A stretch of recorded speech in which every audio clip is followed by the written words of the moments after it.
Well, good day, everyone, and hope everybody's having a good year with the e-learning. And my name is Joseph Cooper, and I'm a meteorologist with a company called Thermodynamic Solutions.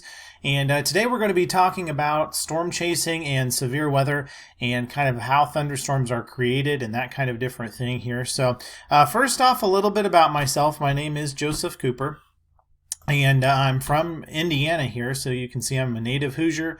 I am the meteorologist and co-owner at a company called Thermodynamic Solutions, or TDS Weather for short.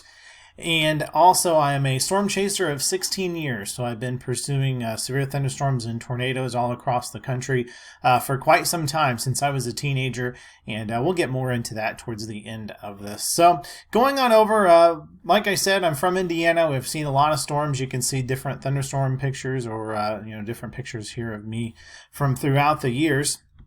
And I went to college at my first place I went to is the College of DuPage. It's out of Chicago, Illinois, and then also Mississippi State University for my meteorology degree.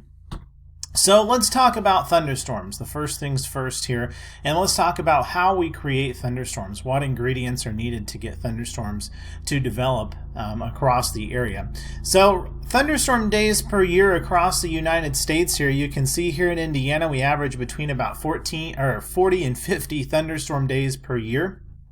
And as you work down into the southern portions of the United States, especially down into Florida, they average almost twice as many, or sometimes even more than twice as many as we do, because of the kind of environment or the kind of atmosphere they have. You can see places down here into the peninsula of Florida, closer to like Orlando and places like that, average 100 thunderstorm days per year, meaning that's how many days there are thunderstorms on average each year. And as you work out to the west, out into the western portions of the United States out here, you can see that there's far less thunderstorm days, and the same for Alaska, as well as places like Hawaii. So why is that? Well, it's because of the kind of ingredients that we need to generate thunderstorms. Some places out to the west don't get as much of those ingredients, and places down into southern portions of the United States get more. So why do we need to form thunderstorms? Well, the first thing here we need is what we call moisture. So what moisture is it is warm, moist air. It's coming up off of the Gulf of Mexico, out of the south and southeast. If you guys have ever stepped out like on a summer day, if you're on summer break and you step outside and it looks kind of hazy out there and it feels really sticky, that's what I'm talking about. That's moisture in the atmosphere. That is what we call humidity as meteorologists. And that is basically just that moisture that we have coming up through the atmosphere, and as your temperatures warm, it can allow more moisture to be in place. So the first thing we need is moisture. We need kind of that water vapor in the air that gives you kind of that sticky feeling in the summertime when you step outside. We also need instability. Now, instability basically comes when you have warm air at the surface, and then as you go way up into the atmosphere, 5,000, 10,000 plus feet, you're talking about temperatures that are very, very cold. You can have temperatures at the surface of the atmosphere that might be 60 or 70 degrees, but if you get up, thousands and thousands of feet up into the atmosphere, you have temperatures that are sometimes well below zero, 10, 20 degrees below zero. So you're talking about sometimes between a 60, the 90, even 100 degree change as you work from the surface of the Earth all the way up into the atmosphere as you look up. And if I don't know if you guys have covered this yet, but warm air is less dense. It is less dense than cold air. So what happens is when you have this cold air aloft, up here into the top of the atmosphere, it wants to go down to the bottom. It wants to go down to the surface of the Earth. And the same thing with the warm air, because if it's less dense, what happens? It wants to rise. It wants to go up through the atmosphere. It wants to lift. So you've got this cold and warm air constantly trying to maneuver through the atmosphere, and because one's trying to move up, one's trying to move down, it creates instability. That's another thing that we have to have in order to create thunderstorms. So we've got moisture and we've got instability, and we need a third thing. The third thing is lift, and I'm sure many of you guys have seen something like this on the weather map, if you get online and look at the Weather Channel, or if your parents turn on the news and the local meteorologist comes on there, and a lot of times they'll show something like this. And this is a weather map. So it's depicting different features within the atmosphere. One of them being a warm front, which you can see, which is this red line right here coming up across the central United States, that separates cooler air from warmer air. And then the cooler air is up to the north of that warm front, so it's up here. And you've got warmer air, much warmer air, even hot air sometimes south of it. And then out here, this blue line coming down through here, that is what we call a cold front. And the difference there is we have cold air that is coming in here, down kind of coming into this area right through here and coming in on the backside of this cold front. And so it's very cool, dry air coming down from Canada, coming off of the Rockies, and there's cold air there. But then as you start to work out ahead of this, you actually have some very warm, moist air. So you have this very warm air coming up, usually down off of the Gulf of Mexico, and that is creating this boundary out here, or this cold front as we call it, because you have the cold air back here and the warm air out ahead of it. And where those two are meeting, you have this cold front that is developing out across that area. So that's what we're talking about when we refer to a warm front and a cold front, and that is something that causes lift. It causes those clouds to rise up through the atmosphere. So the three things we need for thunderstorm development are moisture, instability, and lift. So let's keep going on over here. Let me get back to where I need to be. And so as we get into our next slide, let's talk about severe weather for a second. We need one more ingredient for severe weather. Does anybody know what that may be? I'll give you a second to think about it. And if you're not sure, if somebody said wind, that would be the correct answer. And what we call it in meteorology is shear. Basically, it means the winds are increasing with height, or even changing direction with height. And so as you go up into the atmosphere, the wind speeds start to increase. And so while you can have moisture and instability and lift, if you don't have wind shear, if you don't have a lot of wind in the atmosphere, then you usually won't get severe weather. And the reason being here is I'll bring out my drawing tool once again. And you can see, so let's look at this little area up here.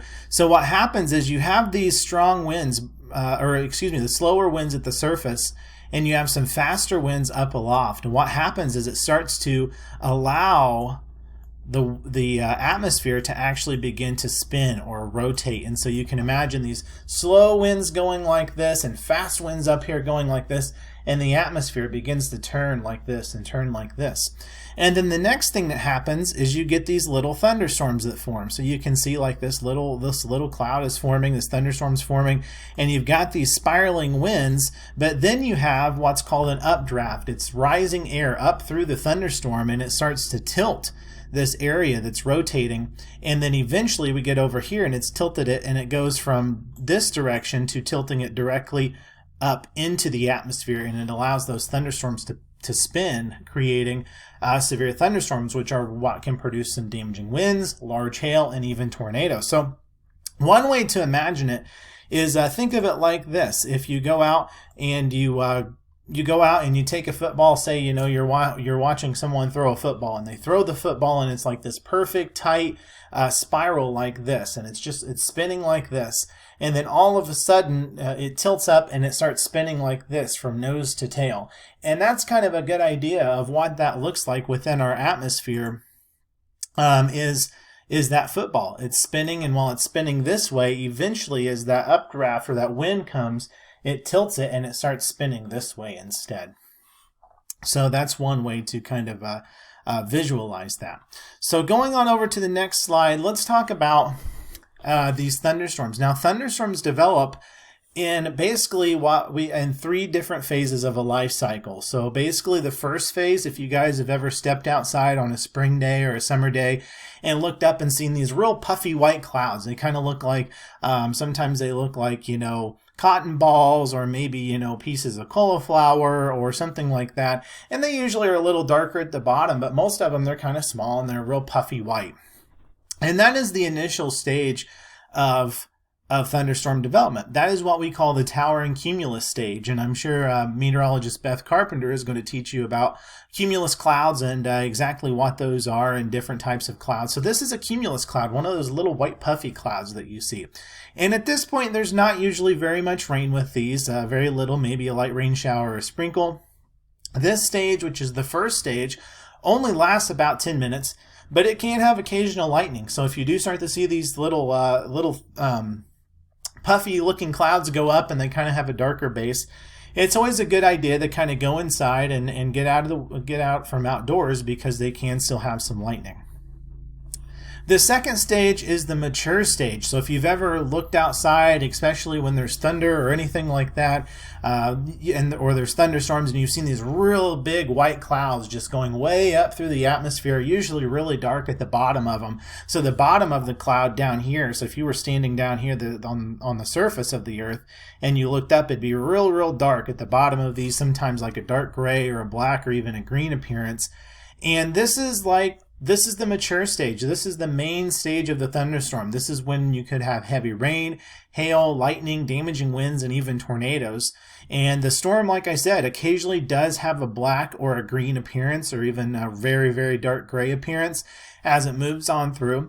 And this stage lasts about 10 to 20 minutes, but sometimes can last much longer. Sometimes when these thunderstorms form, they form with all those ingredients. Those ingredients are so high, and there's so much high level of those ingredients, that these thunderstorms kind of basically they feed off themselves and they allow themselves to sustain. And you can end up with thunderstorms sometimes going as long as 24 to 36 hours from west to east across regions of the United States. So these thunderstorms can last much longer than 10 to 20 minutes, although that is generally the average here of these thunderstorms. And then the last stage is the dissipating stage, or the dying stage of the thunderstorm. Rainfall at this point, the intensity, it starts to go down, so it does start to taper off. You can still produce some very strong wind bursts, sometimes even some severe wind bursts as these storms die. So there's still the possibility of some strong winds from time to time. And also lightning remains a danger. Anytime you're starting to deal with thunderstorms, it's always a good idea to try to get inside, because lightning is a serious threat and is a very hard to predict threat, because it's just, if you're around a thunderstorm, it can strike anywhere. So that's kind of the three phases, or the life cycles of thunderstorms, as they go through and develop and mature and then kind of dissipate and die out and come to an end. And overall, depending on the day, that can take anywhere from an hour and a half to 2 hours, to, sometimes only about 20 minutes. And then sometimes, like I said, they can go on anywhere from 24 to 36 hours if the ingredients in the atmosphere are right.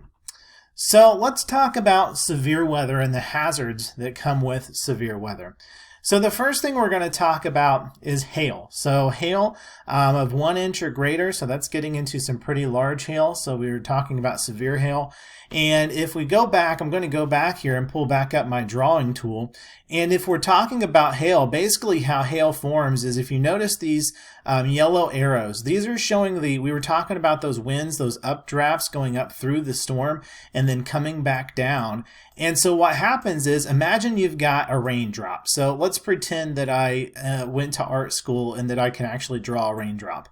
And so this raindrop comes down, and as it comes down through the atmosphere, because you've got all this wind coming up through the environment or up through the cloud, this little raindrop right through here ends up getting picked back up, and it gets brought up back through the atmosphere. Well, this line right here, it's kind of hard to see, but there's a line right there, and that is the freezing line. So once you get above that, temperatures are below 32 degrees. They're below freezing.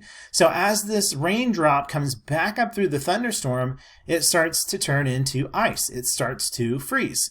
And then it comes around, and then I can draw a circle a little bit better, but not much. So we got this piece of hail, the circle, that's coming back down. Well, the updraft's strong enough and the hail is small enough that it picks it back up. It comes back up through here. It collects more rain on the outside of the hailstone, and the hailstone grows and grows and grows. And that process repeats over and over and over until either the updraft weakens or the hailstone becomes heavy enough and big enough that instead of developing and coming down and getting taken oxygen back up into the atmosphere. It's so heavy, what happens? It goes all the way to the ground. And so you have this raindrop that gets picked up, turned into a hailstone, and then eventually, once it comes and goes up through the updraft enough, it falls down to the surface of the earth. And let me erase this here for you. There we go. So that's how hail develops, is that raindrop going back up through the atmosphere and turning into ice and then collecting more rain. The next thing we have is our damaging winds. So winds of 58 plus miles per hour are what we categorize as severe. So we need to see 58 plus mile per hour winds. And keep in mind that sometimes damaging winds with some of these storms can be stronger or more impactful and more damaging than even a weak tornado, than like an EF1 or EF0, EF1 tornado. You can see in this image somebody had some damaging winds, and you can see a few things like shingles were ripped off the roofs. You can see that some of the windows were broken out up here into the front room window. You can see a lot of trees were broken and snapped off. So these were some pretty strong winds here that moved on through. So you have damaging winds. And then of course the next thing you have are tornadoes, which is kind of what a lot of people are really interested in, because they are a rare weather phenomenon. It's not something that happens all the time. In fact, very few storms actually, as far as thunderstorms are concerned across the United States, very few thunderstorms really even go on to produce tornadoes. You have to have all the right ingredients to get these tornadoes to form. So we have a rating scale for these tornadoes, which goes all the way from EF0 to EF5, EF5 being the strongest. So an EF0 has 65 to 85 mile per hour winds, and EF1 86 to 110, and these continue to go up into EF2, EF3. You get up to EF4, you're talking 166 to 200 mile per hour winds, and an EF5 has greater than 200 mile per hour winds. And as you get up into EF4, EF5, these are very intense tornadoes. They're really rare in Indiana. We haven't had a lot of EF4 or especially EF5 tornadoes. Most of ours are on the lower end of this scale, but we can occasionally have some stronger tornadoes that can produce some very significant damage. Can level buildings, can level houses, can pick up and toss cars for long periods of time, or long distances, I should say. But overall, we're usually within this EF0 to EF3 scale, where these down here are pretty rare, not only in Indiana, but for the most part, I mean, across the United States as well, with as far as rarity of tornadoes are concerned. So going on over, and one thing I really like to discuss and kind of drive home is the difference between a watch and a warning. And go ahead and take this time to ask yourself, do I really know what the difference is? And even if there's some parents watching or some teachers watching, definitely ask yourself, do I know what the difference is? Because it's very crucial to know this. So what's the difference between a watch and a warning? Well, a watch means conditions are favorable. It means meteorologists look at the atmosphere and say, okay, it looks like we're going to have instability. We're going to have lift. We're going to have moisture. We're going to have strong winds or shear in the atmosphere. And so it looks like all these conditions are coming together to create a favorable environment for severe weather. Or in some cases, it can be for winter storms. It can be for heavy snowfall, for blizzard, for flooding, all kinds of different things. There's all kinds of different warnings, but for the sake of discussion, we're going to talk about severe weather in this case. Generally, a severe weather watch, whether it be tornado or a severe thunderstorm watch, typically lasts 3 to 6 hours. Now, sometimes just a few days ago, down into portions of the southern United States, down into Mississippi, there was a watch that was issued for 10 hours. So sometimes they can be a bit longer. And these cover a large area. Usually they'll cover either a large area of one state or sometimes cover certain portions of multiple states across a region. They're much, much longer. In this example, you can see there's areas in the southern Kansas, into Oklahoma, and northern portions of Texas that are all covered by this severe thunderstorm or by this type watch. And basically at this point in time, it just means you need to monitor the weather. It doesn't mean anything is occurring. It just means it could occur into the next however long this watch is issued for, 3, 6, 8 hours. And you need to be watching for the potential for severe weather. Like I said, it's not occurring, but the conditions are favorable. And so basically you can kind of think of it like this. Think of it as you're making a cupcake. and you have all these different ingredients: flour, butter, vanilla, sugar, cream or milk, and you've got all these things, and they're there, and you can make a cupcake, but the cupcake hasn't been made yet. And so it's going to happen, or it could happen, it just hasn't happened. And it's the same thing with the severe weather watch. You've got all these ingredients in place, but it's not quite happening yet. Now, we can kind of step this up, and the next move up is a warning. And this means severe weather is happening now or is expected to occur soon. You need to take action and stay safe. So whether this is a tornado warning or a severe thunderstorm warning, which usually lasts far less than, say, a blizzard warning or a flood warning or a winter storm warning or something like that, nonetheless, regardless of what kind of warning it is, you should have some kind of a action plan or preparedness plan in place for a warning or for some type of hazardous weather. And generally a warning is over a much smaller area compared to a watch, especially when it comes to severe weather and tornadoes. Now, winter storm warnings can be a little bit more broad. And so one thing to think of this, we were talking about the ingredients. We have all the ingredients for a watch. Well, now a warning means you've put the ingredients together, you've baked it, and now you've got the cupcake. And so now the cupcake is there, and with the warning, the severe warning is there. It is imminent or occurring or about to occur. It's no longer watch or monitor. It's take action and get to a safe place. Get you should be prepared and ready to do what is necessary for that warning. And so you can, like I said, a watch means conditions are favorable. A warning means it is occurring or imminent. So after that, I'm going to take a brief time here. Like I said, I've been storm chasing for 16 years, and a lot of people find this really, really interesting. And so I like to take a little time and at least talk about that. And so what is storm chasing? Well, storm chasing is broadly defined as the pursuit of any severe weather condition, regardless of motive, which can be curiosity, it can be adventure, scientific investigation, or even for news or media coverage. And it doesn't just stop at tornado chasing. There's people that go blizzard chasing. There's people that go hurricane chasing. There's a lot of different people, even people that chase monsoons.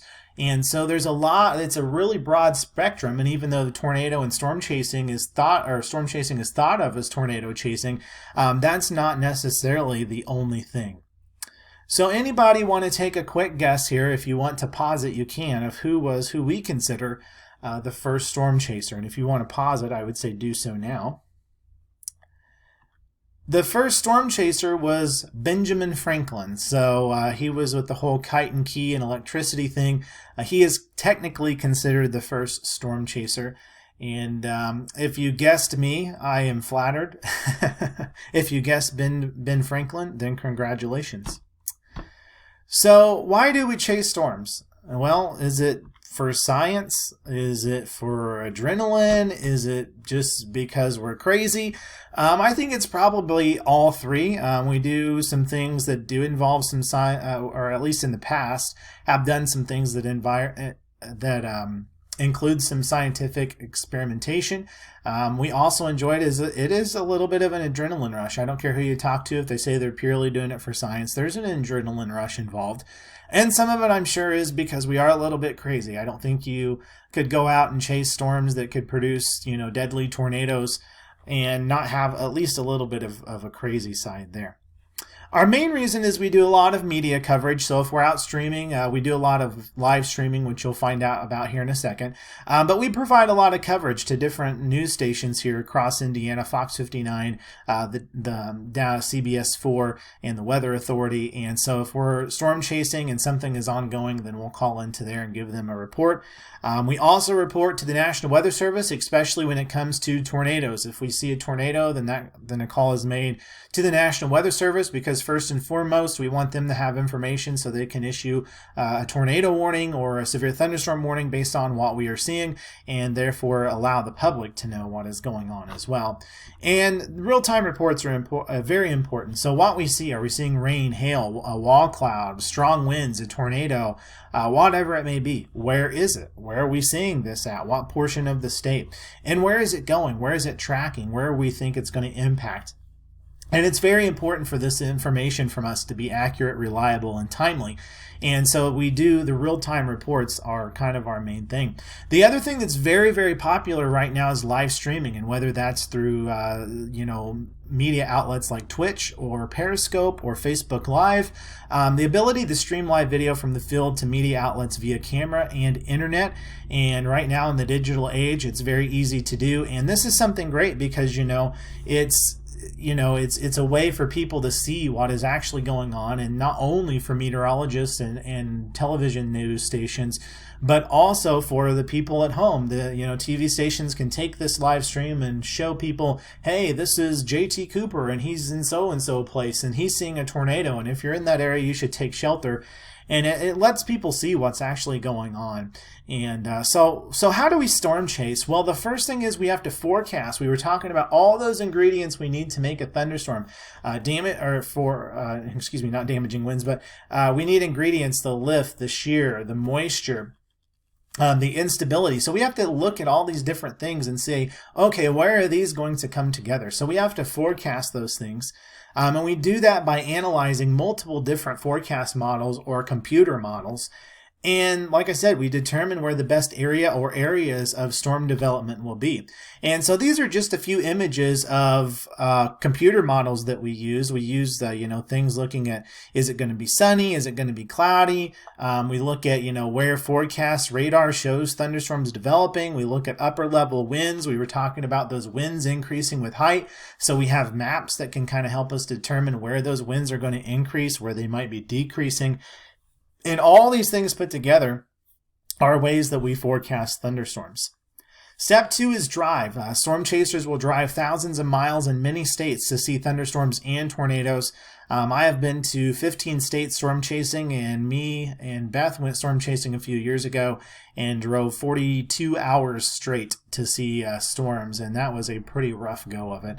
I won't ever do that again, but you can drive sometimes a day or two with very little sleep trying to see these thunderstorms. And this is our storm chase vehicle. It's not, people always ask me, do you guys drive a tank? Do you guys drive the big armored vehicles? We don't. We have a 4x4 SUV that has some equipment in it, and that is our storm chase vehicle.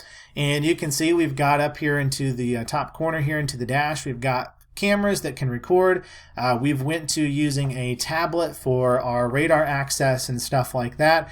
And of course we have our phones and different things that we use for navigation. So we have a few different little electronic items that we have in the car, mounted in the car.